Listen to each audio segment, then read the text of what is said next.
मनीषा की मौत ने हर किसी को हैरान और परेशान कर दिया है। ये मौत कैसे हुई है, मनीषा ने सुसाइड किया है या फिर हत्या, ये हर कोई जानना चाहता है।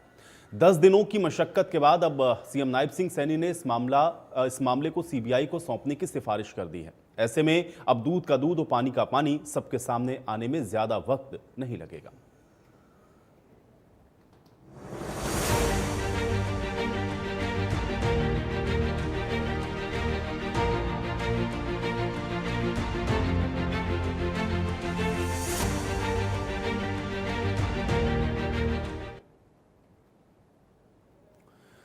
राम राम, आप देख रहे हैं प्रदेश का नंबर 1 और सबसे भरोसेमंद news channel India news Haryana और मैं हूं आपके साथ आयुष। भिवानी की मनीषा की मौत अब पूरी तरह से मिस्ट्री बन चुकी है। मनीषा की मौत कैसे हुई है, क्या मनीषा ने सुसाइड किया है या फिर मनीषा का मर्डर हुआ है, यह सवाल हर किसी के जहन में कौंध रहा है। 10 दिनों से हर कोई मनीषा की मौत का राज जानना चाहता है। मनीषा के शव का अभी तक 2 बार पोस्टमार्टम हो चुका है और अब सीएम नायब सिंह सैनी ने परिवार की मांग पर इस मामले की जांच को सीबीआई को सौंपने की सिफारिश कर दी है, जिसके बाद अब दूध का दूध और पानी का पानी होगा। साथ ही मनीषा के शव का एक बार फिर से पोस्टमार्टम करवाया जाएगा। मनीषा के शव का पोस्टमार्टम अब की बार दिल्ली एम्स में होगा। आपको बता दें कि इसके पहले रोहतक पीजीआई में शव का पोस्टमार्टम हो चुका है। इस मामले को लेकर के विपक्ष के आरोप प्रत्यारोप पर कैबिनेट मंत्री रणबीर गंगवा ने पलटवार किया। रणबीर गंगवा ने कहा कि विपक्ष को इस मामले पर अब राजनीति नहीं करनी चाहिए। ये गंभीर मामला है जिसको सरकार देख रही है और आरोपियों पर सख्त से सख्त कार्रवाई होगी। आरोपी ज्यादा लंबे समय तक पुलिस से भाग नहीं सकते हैं।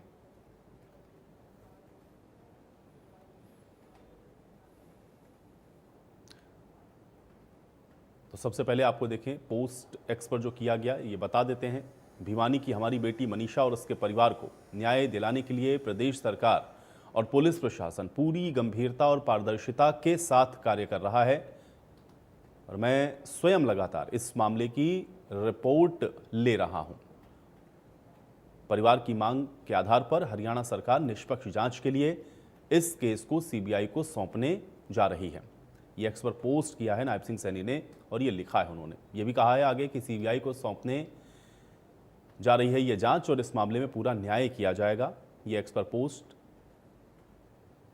मुख्यमंत्री नायब सिंह सैनी की ओर से किया गया है। परिवार वाले आप देख रहे हैं लगातार सीबीआई जांच की मांग कर रहे थे और अब इस जांच को सीबीआई को सौंपने की सिफारिश मुख्यमंत्री ने कर दी है। एक्स पर पोस्ट करके जानकारी उन्होंने खुद साझा की है।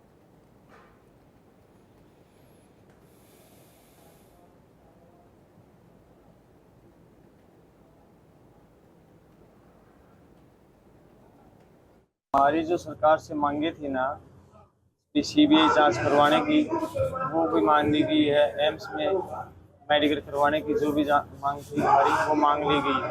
ठीक है, और अगर ये मांगे हमारी सरकार हमें प्रूफ करके दे देगी तो हम ये धरना स्थगित कर देंगे। और ये जो जितने भी लोग यहाँ आए हुए हैं ना धरने के ऊपर, मैं इनका हाथ जोड़ करके सबका अभिवादन स्वीकार। घटना है और सरकार का और का प्रशासन का कोई दबाव जो है कभी भी नहीं था। सरकार ने जिस तरीके से घटना हुई तुरंत वहाँ के एसपी को भी बदलने का काम किया, एसएचओ को सस्पेंड करने का काम किया और इसके साथ साथ क्योंकि बहुत ही दर्दनाक हादसा हुआ और अब तक जो तथ्य पुलिस के सामने या जो डॉक्टर रिपोर्ट के अंदर आया है उसमें कोई रेप या उस टाइप की तो घटना कोई हुई नहीं है।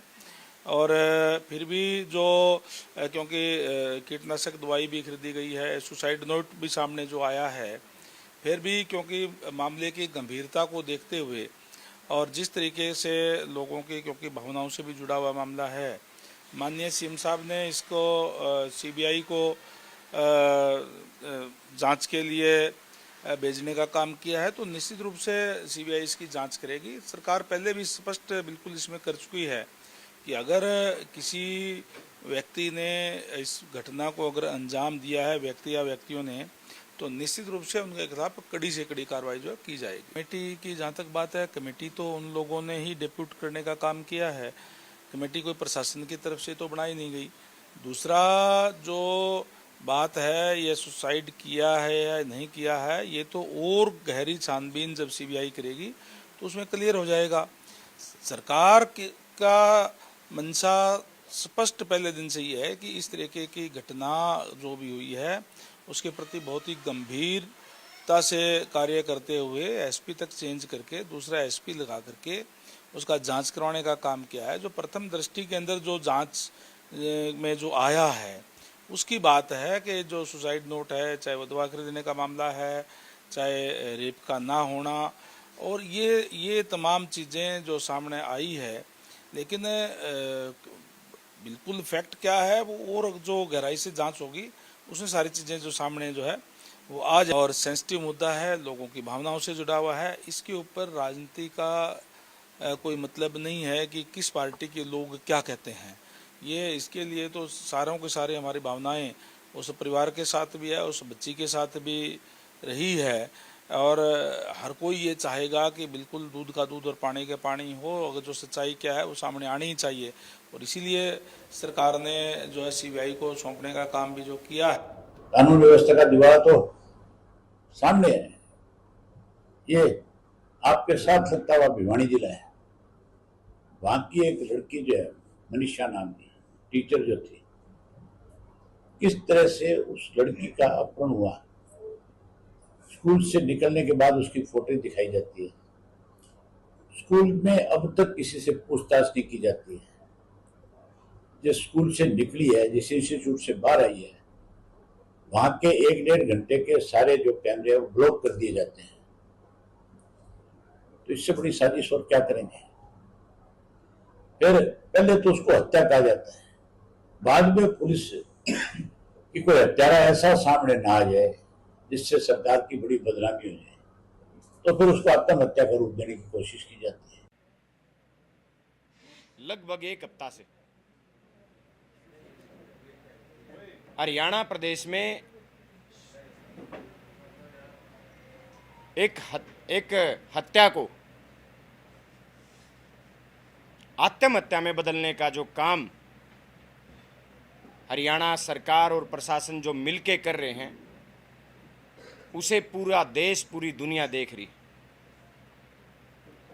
आप जानते हैं, भिवानी के लोहारू विधानसभा में हमारी बहन मनीषा के साथ जिस दरिंदगी से उसकी हत्या की गई, उसे किस तरीके से ये सरकार और प्रशासन मिलके आत्महत्या बताने के लिए प्रयास कर रहे हैं।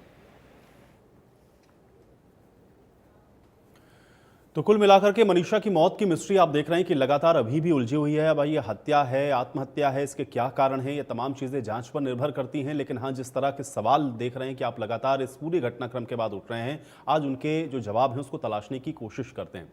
कुछ मेहमान हैं मेरे साथ, पहले उनका परिचय करवाते हैं, उसके बाद आज की चर्चा की शुरुआत करेंगे। डॉक्टर पंकज बेनीवाल जी हमारे साथ हैं, भारतीय जनता पार्टी के प्रवक्ता हैं। डॉक्टर पंकज बेनीवाल जी, आपका स्वागत है। बजरंग दास गर्ग जी हमारे साथ हैं, कांग्रेस पार्टी के प्रवक्ता हैं। बजरंग दास गर्ग जी, स्वागत है आपका। रजवंत डहीनवाल जी हमारे साथ हैं, इंडियन नेशनल लोकदल के प्रवक्ता हैं। रजवंत डहीनवाल जी, आपका स्वागत है।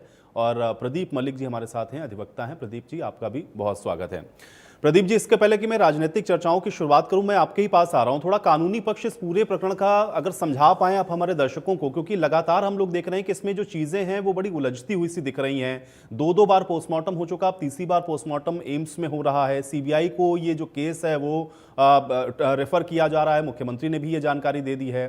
कैसे देखते हैं इस पूरे प्रकरण को, और अभी तक इसका जो कानूनी पक्ष है प्रदीप जी, वो क्या कहता है? क्या जांच सही दिशा में चल रही है? देखिए, मैं इसकी किसी राजनीति या किसी और चीज में नहीं जाऊंगा। मेरा सीधा साधा इसकी इन्वेस्टिगेशन से ही संबंधित है। जो कुछ भी मैंने इसकी एफआईआर में पढ़ा है, इनकी पोस्टमार्टम रिपोर्ट्स में पढ़ा है, मौके की फोटोज देखी हैं, सुसाइड नोट और एडमिटेड हैंडराइटिंग का एक रजिस्टर की कॉपी वो देखी है मैंने जी। इन सब चीजों से एक चीज तो क्लियर है कि इन्वेस्टिगेशन की ही नहीं गई। सिर्फ ये कोशिश की गई कि इसको किसी तरीके से दबा दिया जाए, छुपा दिया जाए। मुझे हैरानी है रोहतक के पीजीआई की पीएमआर पे, जिन्होंने एक फाइंडिंग दे दी कि सीमन नहीं मिला, इसलिए रेप की पुष्टि नहीं होती। ऑनरेबल सुप्रीम कोर्ट ने क्लियरली ये कहा हुआ है कि प्रेजेंस ऑफ सीमन और non presence of semen is no ground to deny that rape has not been committed. Bhiwani वालों की जो पीएमआर है उसको पढ़ने की कोशिश नहीं की गई। मैं उसकी कुछ लाइनें आपको पढ़ देता हूं, आपको पता चल जाएगा कि ये रेप है या नहीं। Yellow colour salwar found torn at anterior superior aspect and nada found open intact in situ with struggle signs appreciated over the salwar and pink color underwear। उसकी सलवार फाड़ी हुई थी, उस पे एग्रेशन के निशान थे, उसका नाड़ा खुला हुआ था। एक पॉइजन खाई हुई लड़की एक अनजान जगह लेट के किस लिए अपने कपड़ों को ढीला करेगी? इस बात पे किसी ने कोई ध्यान नहीं दिया। दूसरा, आप सबने देखा होगा वो जो जगह जहां पे ये वारदात हुई है वो गीली मिट्टी है और इस लड़की के दोनों घुटनों पे चोट के निशान है, जिसका क्लियर मतलब है कि किसी हार्ड सरफेस के ऊपर वो लड़की घुटनों के बल गिराई गई है। उस चीज के बारे में भी कोई रिपोर्ट नहीं बोलती, सब साइलेंट है। पॉइजन के ऊपर में स्कैवेंजर्स का जो इन्होंने बताया कि खा लिया गया है, उस एरिया में जहां पे ये वारदात हुई है वहां ना तो गिद्ध हैं ना हाइनाज हैं, दोनों चीजें एक्सटिंक्ट हैं, हमारे यहाँ मिलती नहीं है। हमारे यहाँ सिर्फ कुत्ते और गीदड़ दो ही आ सकते हैं जो कि इस तरीके की लाश को खाने का वो प्रयास कर सकते हैं। ये दोनों ही जानवर स्मेल से बहुत इरिटेट होते हैं। पॉइजन अगर था तो वो बहुत ही, जैसा कि पोस्टमार्टम में भी है कि बहुत गंदी स्मेल आ रही थी, तो वो नजदीक नहीं जाते, और अगर जाएंगे भी तो वो उस एरिया को खाएंगे जहां पे पॉइजन का कम से कम असर है और जहां पे ज्यादा से ज्यादा मांस है। चेहरे और गर्दन के ऊपर मांस का बहुत कम टुकड़े मिलते हैं। पिंडलियों पर, जांघों पर, हिप्स पर मैक्सिमम यहां पर आपको मांस मिलता है। और आप नोट करिए कि गर्दन से नीचे उस लड़की को किसी ने छू भी नहीं रखा। ऐसे कौन से समझदार जानवर थे जिन्होंने गर्दन से ऊपर ऊपर खा लिया, नीचे जो उसके कपड़े थे उन पर पंजा भी नहीं मारा, वो गंदे भी नहीं हुए, जिन्होंने टच करने की भी कोशिश नहीं की नीचे वाले पोर्शन को, सिर्फ गर्दन को क्यों काटा गया? गर्दन पे उन्होंने लिख दिया कि गर्दन के ऊपर सारे स्ट्रक्चर्स खत्म है। गर्दन के स्ट्रक्चर खत्म होने का जो एक सस्पिशन हो सकता है वो सिर्फ ये है कि गर्दन को स्ट्रेंगुलेट करके उस लड़की को मारा गया था। स्ट्रेंगुलेशन के अंदर कई स्ट्रक्चर जैसे हाइड बोन है वो टूट जाती है जी जी। उसको छुपाने के लिए ये कोशिश हो सकती है कि गर्दन और उसके अंडरलाइंग सारे स्ट्रक्चर्स खत्म कर दिए जाएं।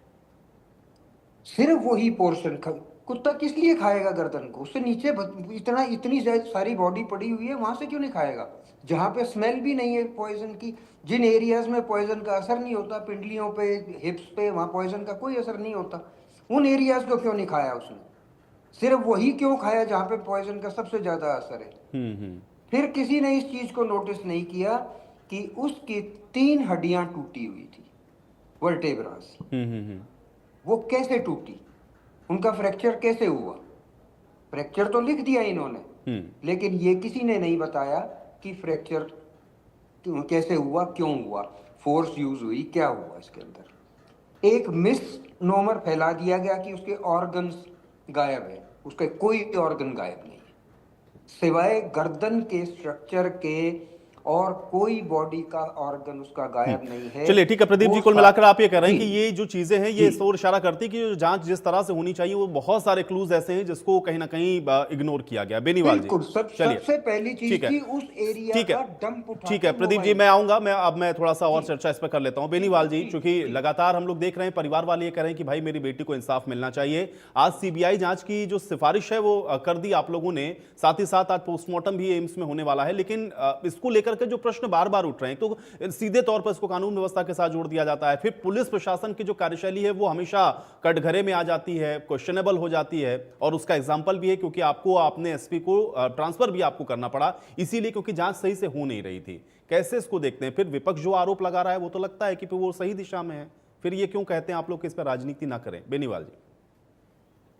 हाँ, नमस्कार आयुष जी, सभी साथियों को नमस्कार, सभी दर्शकों। देखिए, बहुत ही बेहद दुखद घटना है।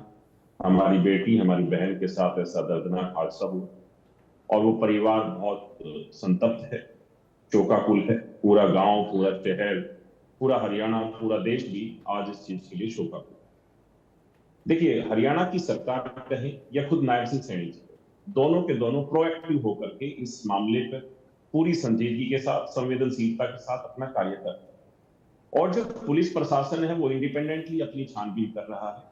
और परिवार को, जैसे कि प्रदीप भाई भी बता पा रहे थे कि भाई चीजों पे कुछ फोकस नहीं हो पाया, तो वो चीजें जब परिवार को भी लगा कि हम इससे संतुष्ट नहीं हैं, तो उन्होंने सरकार से और नायब सिंह सैनी जी को तक पहुंचा कि भाई इसकी सीबीआई की जांच हो, इसका एक बार और पोस्टमार्टम होना चाहिए। भिवानी में हो गया, पीछे रोहतक हो गया, हम एम्स से भी चाहते हैं। तो सारी की सारी बातें, क्योंकि हम परिवार के साथ खड़े हैं, हम अपनी बेटी के साथ खड़े हैं, हम परिवार के उस बच्ची के पिता के साथ हैं, दादा के साथ हैं, माता के साथ। उनका जो दुख है, जो दर्द है, वो भी हमारा भी दुख दर्द है। खुद नायब सिंह सैनी जी, मुख्यमंत्री हरियाणा ने कहा है कि वो हमारी बेटी, और जब हमारी बेटी कह के जब हम संबोधित करते हैं तो उसे संबोधित नहीं करते, उसकी वेदनाएं, उसकी पीड़ाएं वो हमारे अंदर होती हैं। तो उन सारी पीड़ाओं को, वेदनाओं को समझते हुए जो जो परिवार की जो अपनी जिन चीजों से उनको लगता है कि ये और हो, ये अच्छे तरीके से जांच हो सकती है, सीबीआई करेगी तो और बेहतरीन तरीके से जांच होगी, और जो कातिल हैं या नहीं है, जो भी चीजें होंगी वो सारे के सारे साक्ष्य सामने होंगे। प्रथम दृष्टया के मामले से जो प्रदीप मलिक जी ने बताया, सारी चीजें सबके सामने, सारी मीडिया पे लगातार वही बातें चल रही, तो कि प्रथम दृष्टया में क्या हुआ, क्या नहीं हुआ। अब सरकार की मंशा क्या है? सरकार की मंशा पे जब सवाल उठाते हैं तो तब पीड़ा होती है, तब हम बोलते हैं कि भाई ऐसी राजनीतिकरण नहीं करना चाहिए। सरकार की मंशा साफ है कि न्याय मिले, परिवार को न्याय मिले, हमारी बेटी को न्याय मिले, उसके परिवारजनों को न्याय मिले, पूरे गांव को। उसके लिए जैसे आपने भी बताया कि एसपी को तुरंत प्रभाव से तबादला कर दिया गया, बदल दिया गया, वो वहां नहीं रहे, और जैसे ही एसएचओ का पता चला उसको सस्पेंड कर दिया। तो सरकार की मंशा साफ है कि हमारी बेटी को न्याय मिले। और नायब सिंह सैनी जी, मुख्यमंत्री हरियाणा ने 2-3 दिन पहले भी एक प्रेस कॉन्फ्रेंस के माध्यम से जब मीडिया बात कर रही थी उनसे, तब भी उन्होंने कहा कि मैं एक-एक मिनट की खबर इस पूरे इंसिडेंट की ले रहा हूं, मैं संजीदगी के साथ काम कर रहा हूं, और जो भी दोषी होंगे उनको इतनी कड़ी सजा दी जाएगी कि अगली बार कोई भी पूरे देश के अंदर ऐसी घटना को, कुकर्त्य को करने के लिए 50 बार सोचेगा। तो ऐसी जब आपकी भाषा हो, अपने परिवारजनों के लिए हो, तो ये दुख, ये दर्द और ऐसी भाषा तभी आती है जब आपको अपनापन महसूस हो कि वो बेटी मेरी खुद की है, या हमारे देश की है, या हमारे राज्य की है, हमारे शहर की। सरकार की मंशा बिल्कुल साफ है आयुष जी, कि कोई भी दोषी होगा उसको बख्शा नहीं जाएगा, छोड़ा नहीं जाएगा, और ऐसी यातनाएं दी जाएंगी, ऐसा बड़ा उस कदम होगा कि 50 बार, जो माननीय मुख्यमंत्री जी ने कहा कि कोई भी आगे करते करने से पहले सोचे। तो परिवार के साथ है सरकार, परिवार के साथ संवेदनाएं भी हैं, परिवार जो जिस भी तरीके से संतुष्ट होना चाहेगा उस तरीके की पूरी हरियाणा की सरकार, खुद माननीय मुख्यमंत्री जी इस पर लगातार नजर बनाए हुए, लगातार रिपोर्ट्स भी ले रहे हैं, मिनट मिनट की रिपोर्ट ले रहे हैं कि अब क्या चल रहा है, अब क्या हो रहा है, परिवार में क्या बातें। तो सारी बातों पर ऐसा अपना एक विचार रख के, जो भी परिवार की बातें हैं उन सबको सबके सामने रखते हुए, चाहे वो सीबीआई की जांच की मांग हो वो तुरंत मान ली गई, से एम्स में पोस्टमार्टम कराने की बात हो, हालांकि 2 बार पोस्टमार्टम हमारी बेटी का, हमारी बहन का हो चुका था।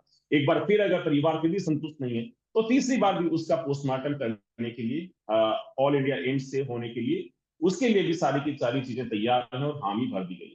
तो भारतीय जनता पार्टी की सरकार हमेशा ही संजीदगी के साथ काम करती है, कानून व्यवस्था को विपक्ष जो है, अब मैं कुछ कड़े शब्द बोलना नहीं चाहता हूँ ऐसे मौके पर, क्योंकि बहुत ही दुखद घटना है, क्योंकि विपक्ष हमेशा ही ऐसी चीजों को सूंघता रहता है, ढूंढता रहता है कि भाई ये हो गया, ऐसे कर देंगे, हर चीजों को कोरिलेट करता है। लेकिन प्रशासन अपना काम कर रहा है, सरकार अपना इंडिपेंडेंटली काम कर रही है। सरकार को लगता है कि प्रशासन कहीं पर ढील बरत रहा है, चाहे वो एसपी हो, एसएचओ, तुरंत बदल दिए जाते हैं, सस्पेंड कर दिए जाते हैं। तो ये कह देना कि सरकार हाथ पर हाथ रख के बैठी है या प्रशासन गलत तरीके से काम कर रहा है, प्रशासन को तुरंत तबादला कर दिया गया और लगातार वहां पर नए एसपी बनाए गए, पहुंचाए गए, एसएचओ पहुंचाए गए, ताकि वो अच्छे से छानबीन करें। अगर छानबीन में फिर भी अगर किसी को शंका, शक शुबा रहा, तो उसको सीबीआई तक पहुंचाने का काम भी माननीय मुख्यमंत्री जी ने किया। और अब दूध का दूध, पानी का पानी होगा। अगर किसी भी दोषी ने इस घटना को अंजाम देने की कोशिश की होगी, चाहे कोई भी हो, कितना भी बड़ा दोषी क्यों ना हो, मैं अपनी हर डिबेट में बोलता हूं, क्योंकि दोषी छोटा बड़ा कुछ नहीं होता, दोषी दोषी होता है। बेटी का रेप करने वाला, कत्ल करने वाला छोटा या बड़ा नहीं हो सकता, वो एक दोषी। चलिए, अब आप ये कह रहे हैं कि कार्रवाई हो रही है, लेकिन विपक्ष बेवजह किस पर राजनीति कर रहा है। मैं रुक कर लेता हूं गर्ग साहब का। गर्ग साहब, जो बात परिवार वाले कह रहे थे या जिस बात को लेकर के बार बार वो एतराज कर रहे थे, वो सारी बातों को सरकार ने मान लिया और अब तो ये भी कह रहे हैं कि भाई ठीक है, अगर आप जांच से संतुष्ट नहीं है तो सीबीआई जांच भी इसकी हो जाती है। लेकिन अब विपक्ष इस पर राजनीति ना करे, ये बात कही जा रही है, कैसे इसको देखें?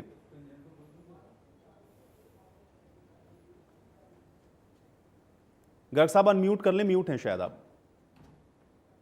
आयु जी, आवाज आ रही है? जी जी हाँ, बोलिए बोलिए।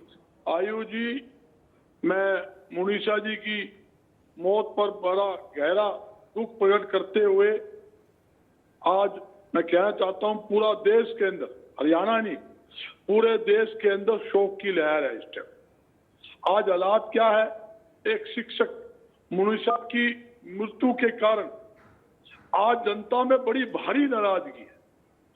आज जहां संतुष्टि की बात है, संतुष्ट तो सरकार ने परिवार को करना है, प्रशासन ने करना है। जहां तक आज इशू क्या उठ रहे, आज डिबेट का मतलब क्या भी, कहां कमी है कहां ठीक है।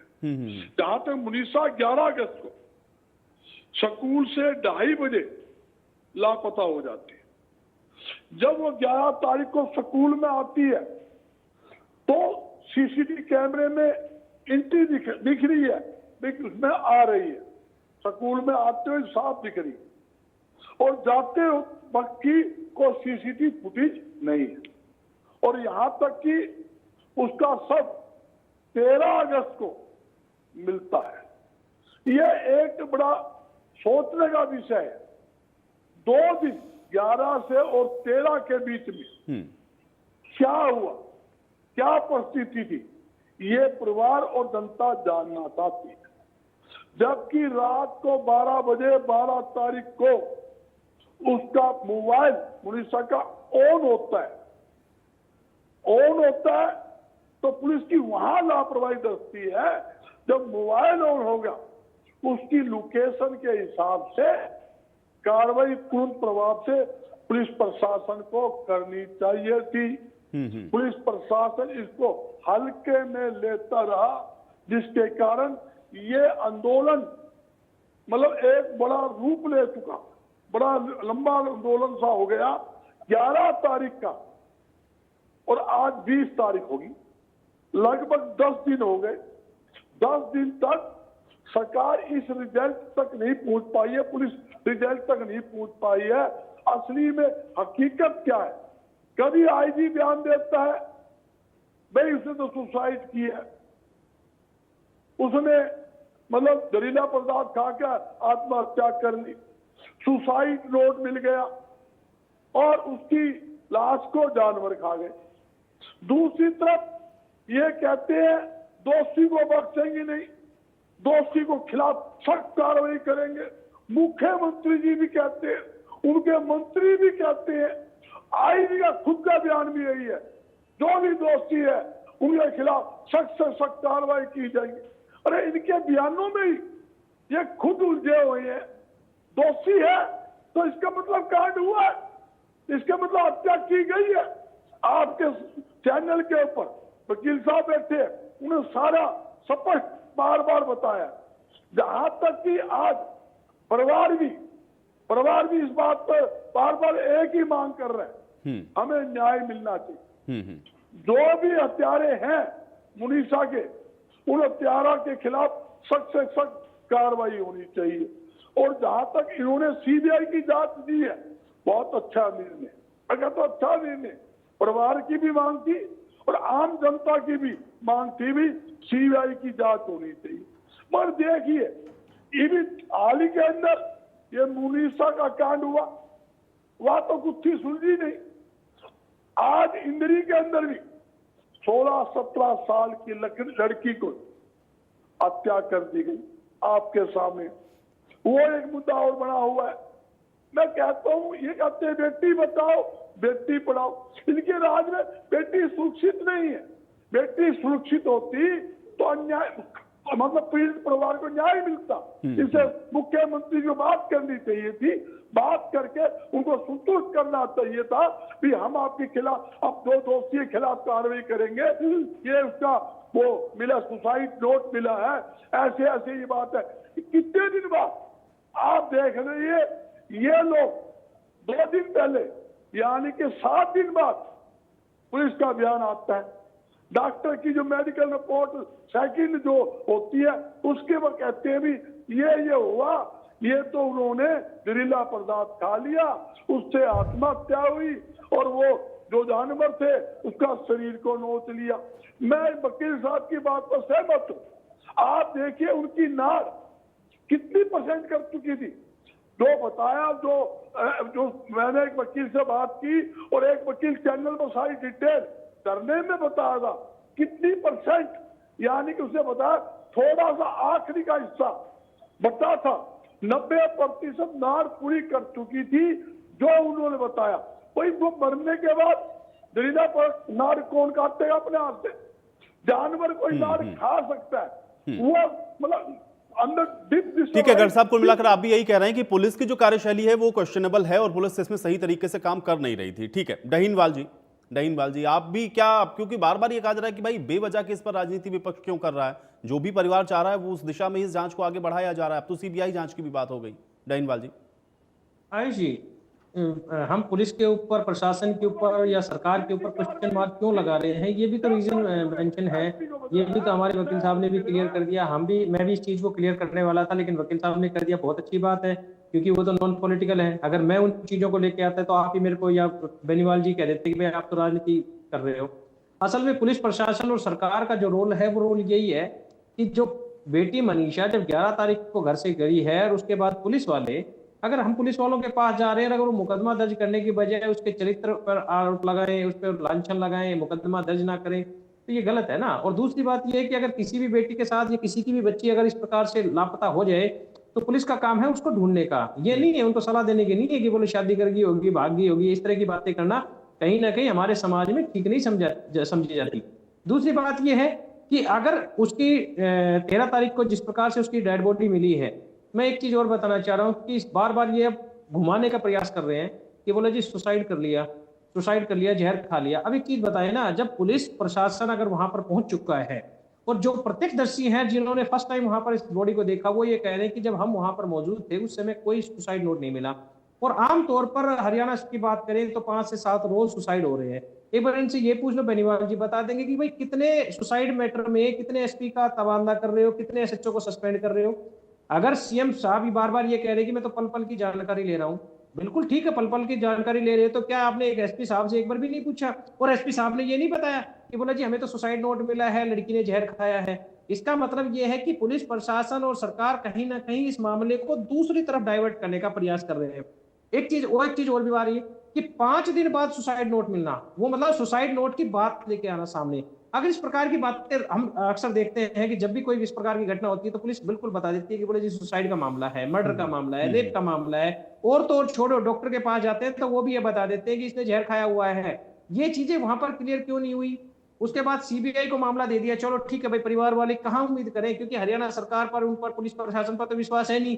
अब सीबीआई से उन्होंने जो बात कही है कि सीबीआई से जांच कराई जाए, मैं एक चीज बताता हूँ, सीबीआई की जांच आज नहीं होनी, बहुत लंबी चलनी है।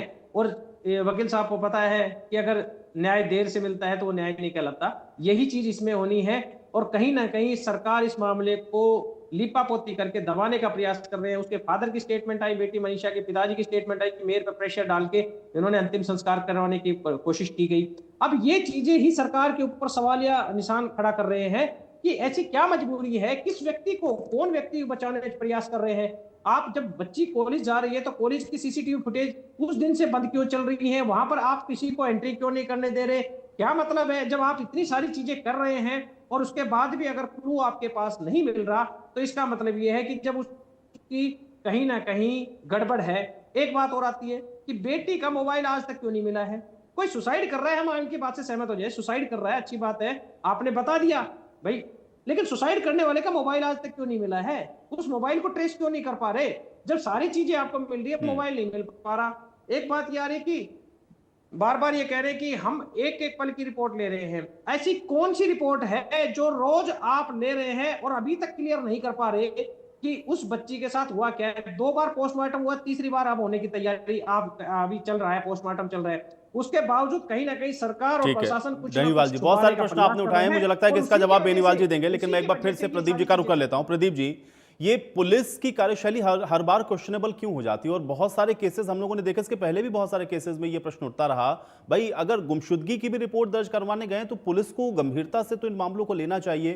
क्या वहीं से ये सारी चीजें शुरू होती हैं और उसके बाद फिर हम लोग देखते हैं कि केस बहुत लंबे खींचते हैं? बहुत सारे केसेस में तो ऐसे भी होते हैं, हम देखते हैं कि अपराधी चूंकि अब पेश ही नहीं हो पाते, एविडेंस ही नहीं उस तरह के होते हैं, तो वो छूट भी जाते हैं। तो ये क्वेश्चनेबल क्यों हो जाता है बार बार? प्रदीप जी देखिए, सुप्रीम कोर्ट ने ये कहा है कि कोई भी कंप्लेंट कोई लेके जाता है तो उसकी पुलिस कोई इंक्वायरी नहीं करेगी, इमीडिएटली उसकी एफआईआर रजिस्टर करेगी और इन्वेस्टिगेशन करेगी। अभी तक ये बात किसी भी हमारे पुलिस अधिकारी को समझ में नहीं आई है। आपकी दरखास्त रख के बैठ जाएंगे, आपको एक पावती रसीद दे देंगे और उस पर कोई एफआईआर रजिस्टर नहीं करेंगे कि हम इंक्वायरी कर रहे हैं। सुप्रीम कोर्ट ने क्लियरली मना किया है कि ऐसे कोई इंक्वायरी का प्रावधान नहीं है हमारे कानून में, एफआईआर रजिस्टर करके फिर इन्वेस्टिगेट करें। इसमें सबसे बड़ा डिले वहां हुआ। सबसे पहली चीज, आप ये सभी भाई मेरे ये कह रहे हैं कि सुसाइड नोट सबने पढ़ा होगा, वो सुसाइड नोट है क्या? उस लड़की ने कहीं भी ये लिखा है कि मैं मरना चाहती हूँ या मैं इतनी परेशान हो गई हूँ कि मैं अपनी जान देना चाहती हूँ? वो सिर्फ ये कहती है कि मेरे वजह से मेरे माँ बाप का बहुत खर्चा हो गया, मैं उनकी उस पर खरी नहीं उतर पाई। और वो कहीं जाना चाहती हो, वो किसी के साथ जाना चाहती हो। इतनी साफ सुथरी लिखाई के अंदर कोई भी आत्महत्या करने वाला एजिटेटेड माइंड का आदमी नहीं लिख सकता। जो एडमिटेड हैंड राइटिंग है वो रनिंग हैंड की है और ये बिल्कुल जचा जचा के लिखी हुई है। एक एजिटेटेड माइंड के दिमाग में इतना नहीं रहता कि मैं जहर खरीदूं, साथ में उसका बिल ऑफ परचेज भी ले दूं। वो भी उसके पास बरामद दिखाया गया है। तो ये इनफैक्ट शुरुआत में अगर ये चीजें पकड़ ली जाती कि ये चीजें कैसे हो रही हैं, मौके के ऊपर इमीडिएटली चला गए होती पुलिस, वहां के डंप उठा लेती, मोबाइल कौन कौन से फोन वहां उस टाइम पे इस वक्त पे एक्टिव थे उनको अरेस्ट करती, उनको इंटेरोगेट करती, वहां से सारी चीजें उठनी शुरू हो जाती। आज तक इन्होंने इस एंगल पे तो कभी बात ही नहीं करी। ये बात ही सिर्फ ये कह रहे हैं पोस्टमार्टम करा लो, अपने इसका सुसाइड नोट आ गया। इन दो चीजों के अलावा और भी बहुत इन्वेस्टिगेशन तो इनसे बिल्कुल अलग है। ये तो एक साइंटिफिक प्रोसेस है, होता रहेगा। यहाँ पे इन्वेस्टिगेशन नाम की कोई चीज नहीं। Transfer is no solution. CBI को मार्क करना इज नो सॉल्यूशन। सीबीआई का मैं अपना पर्सनल ओपिनियन जो मानता हूं वो निखट्टू का बस्ता भारी है। वो कोई काम नहीं करते। आरुषि हत्याकांड हुआ था, क्लियर कट केस था, उन्होंने खत्म करवा दिया। अभी ये पीछे निठारी कांड के अंदर हुआ था, ये सारे के सारे निकल गए। कितने केसेस देखेंगे आप? और फिर उनकी इन्वेस्टिगेशन 5-6 साल चलेगी, उसके बाद वो केस वो 10-10 साल 12-12 साल चलेंगे। किसको न्याय दिलवा रहे हैं? हमारे हरियाणा के अंदर एक से एक धुरंधर इन्वेस्टिगेटर्स हैं।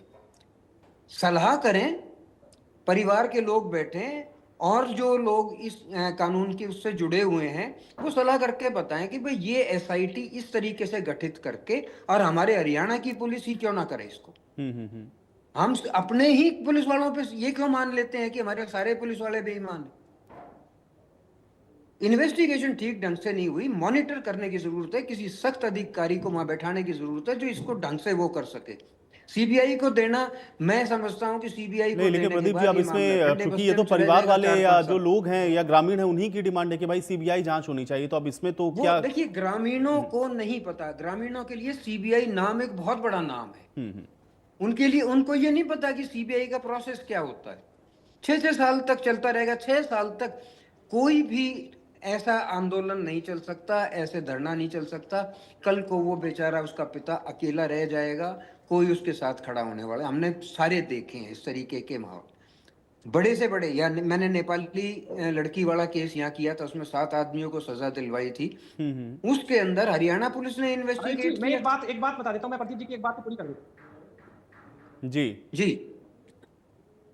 आयुष जी, मैं एक बात पूरी कर देता हूँ। प्रदीप जी ने जो बात कही है सीबीआई के लेकर, मैं रेवाड़ी जिले से बिलोंग करता हूँ। बावल हल्के का, हमारे रेवाड़ी जिले के बावल हल्के में एक गांव है मोहनपुर, और 2018 जून 2018 में एक बेटी, नाबालिग बेटी गायब हुई थी, और वो जांच के लिए हमने बड़ा लंबा आंदोलन किया था। लगभग रेवाड़ी जिले में सबसे बड़ा आंदोलन अगर था तो वो एक वही आंदोलन था। शायद आपकी भी बहुत खबर चली थी, मैंने बड़ी डिबेट की थी उस पर। और उस समय से लेकर 2018 से लेकर आज तक वो सीबीआई के पास केस है, उस केस में कुछ नहीं हो रहा। मैं इसीलिए मैंने ये कहा था कि सीबीआई को देने का मतलब सिर्फ और सिर्फ यही है कि मामले को किसी न किसी तरह खींचा जाए और खत्म कर दिया जाए। ये जो लोग आज इकट्ठे हैं, जो न्याय दिलाने के लिए इकट्ठे हैं, लास्ट में वो परिवार अकेला छोड़ने के वो हालात, परिस्थिति ऐसी बन जाती है। यही बात कमोबेश प्रदीप जी ने भी कही। ठीक है, बेनीवाल जी, ये सीबीआई जांच की मांग अगर परिवार ने की या ग्रामीणों ने की, तो ये सीधे तौर पर दिखा रहा है कि पुलिस के ऊपर जो भरोसा है वो नहीं है परिवार वालों को। और अगर पुलिस पर भरोसा नहीं है तो फिर तो यहीं से प्रश्न खड़ा हो जाता है कि भाई ऐसा क्यों?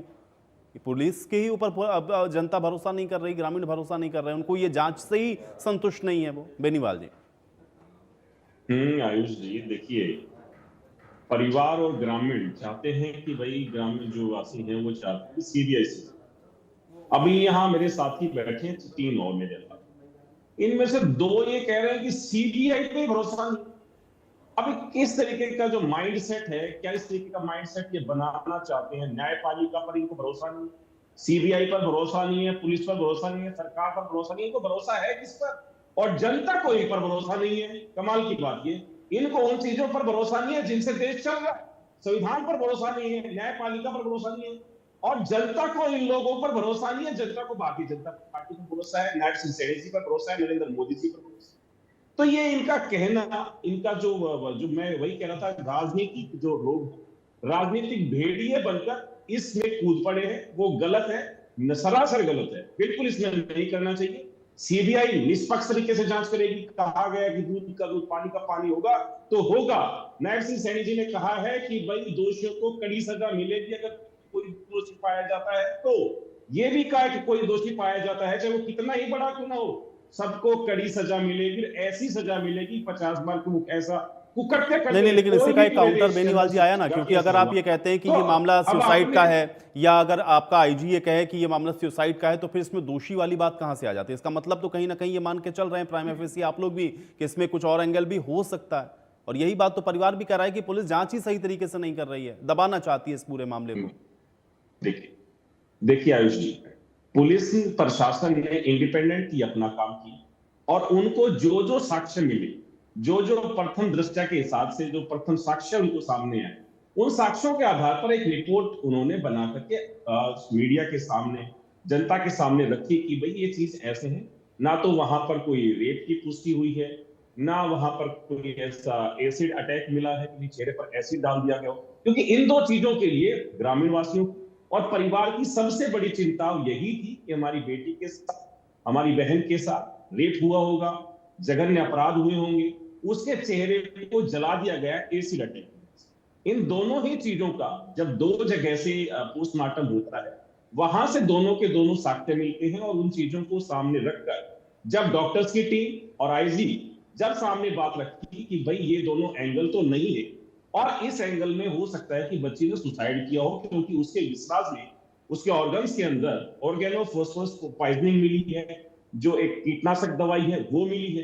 तो ये सारे साक्ष्य अगर सुसाइड की तरफ जा रहे हो, आईजी या डॉक्टर्स की टीम ऐसा कह रही थी कि वो उनके सामने जो पहली जो दृश्य आया वो है। उसके बाद विसराज को एफएसएल की रिपोर्ट के लिए पंचकुला भेजा गया।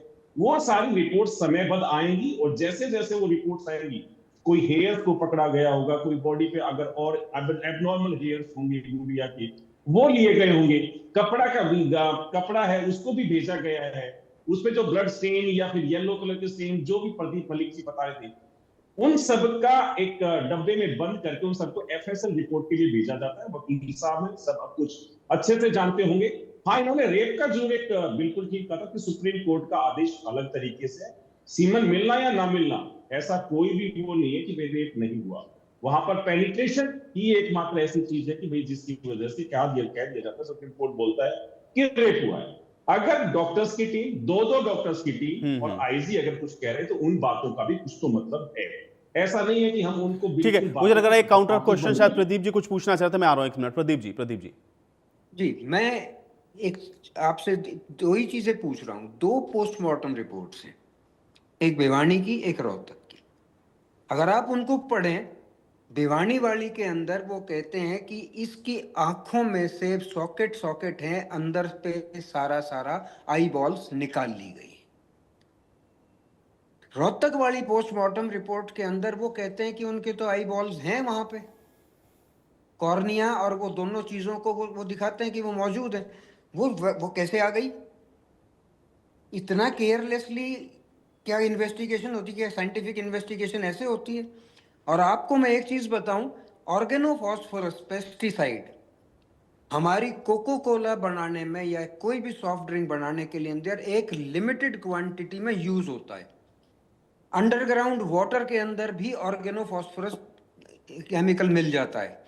अगर आपने अगर कोको कोला की बोतल पी रखी हैं तो आपके ब्लड का सैंपल लेंगे तो उसमें भी ऑर्गेनोफॉस्फोरस आ जाएगा।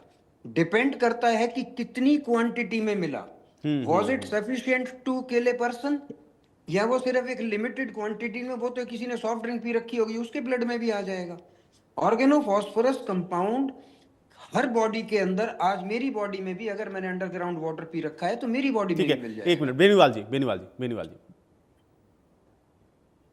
देखिए आयुष जी, प्रदीप जी जो बातें रख रहे थे, जिस तरीके से रख रहे थे, मुझे बहुत अच्छा लग रहा था कि वो एक निष्पक्ष तरीके से ऐसी बातों को सामने लेकर के आ रहे कि जिससे के ऊपर इन्वेस्टिगेशन होनी चाहिए। और अगर आपका चैनल आज सीबीआई के भी कुछ साथी देख रहे हो या हरियाणा सरकार के देख रहे हो, पुलिस महकमे के लोग देख रहे हैं, तो वो इन पर जरूर कोई ना कोई सवाल उठाएं और इनके ऊपर इन्वेस्टिगेशन चालू कर दे अगर उनका दिमाग यहां नहीं गया।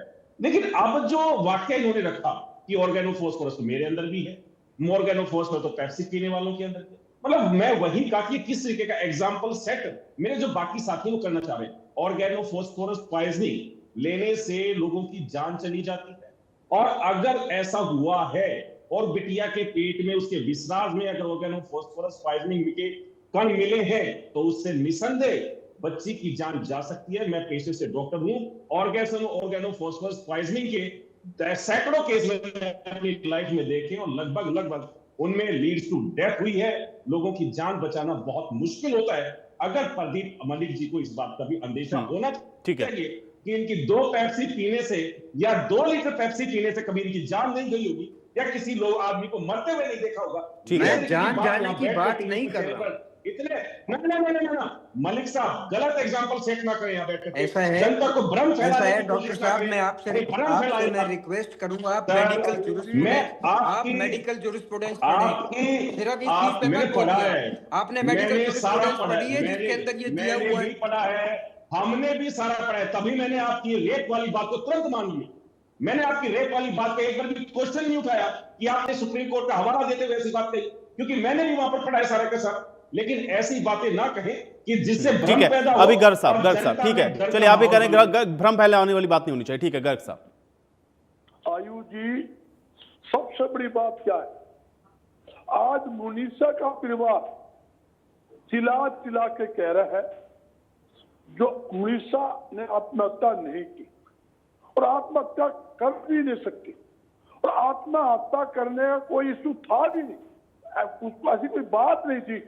किस बात के ऊपर वो आत्महत्या करे? खुले तौर पे मैंने उनसे एक बार नहीं 10 बार उसके पिताजी का, उसकी माँ का, उसकी बुआ का मैंने बयान सुना है। बहुत मजबूत लड़की थी, जो शिक्षक थी, बच्चों को पढ़ा रही है और मजबूती से परिवार के साथ खड़ी है और परिवार भी मजबूती से उसके साथ खड़ा है। और खास बात क्या है, उसके पिताजी ने आरोप लगाया हमारा पुलिस के ऊपर विश्वास उठ चुका है, हमारा विश्वास नहीं है पुलिस के ऊपर। और साथ ये किए रात को जब वो मीटिंग करते हैं फैसले के लिए दबाव गिरा जाता है और उस लड़की के पिताजी से हाँ बुलवाई जाती है, मैं संतुष्ट हूं। और रात को तो वहां भड़का जाता है, पंचायत के दबाव में, पुलिस के दबाव में, प्रशासन के दबाव में। जब वो गांव में घुसता है वो साफ मना कर देता है कि मेरे ऊपर दबाव था, दबाव से मुझ पे हाँ बुलाई गई, मैं संतुष्ट नहीं हूं। मेरी बच्ची को इंसाफ मिलना चाहिए, मुझे इंसाफ मिलना चाहिए। मैं उनकी पूरी वर्डिंग बोलूंगा सब, उन्होंने कमेटी का जिक्र किया कि कमेटी ने हमारे पर दबाव आप इसका राजनीति ना कीजिए, ना सरकार, कोई नाम नहीं लिया उन्होंने ऐसा। मैं उनके उन्होंने नाम लिया तो कमेटी का किया, कमेटी उनके द्वारा ही कमेटी ने किसी का रोल नहीं था, ना किसी पुलिस प्रशासन का, ना सरकार। हमारे मुख्यमंत्री पर गांव के ग्रामीणों ने मिलकर के कमेटी बनाई, नजर रखे हुए, कैसी नजर कैसी तो कमेटी पर उन्होंने क्वेश्चन उठाया। आज भी क्वेश्चन उठाया कमेटी के ऊपर है, ना सरकार पर है, ना पुलिस पर है, ना प्रशासन पर है। तो ये फिर से वही बात कर रहे हैं।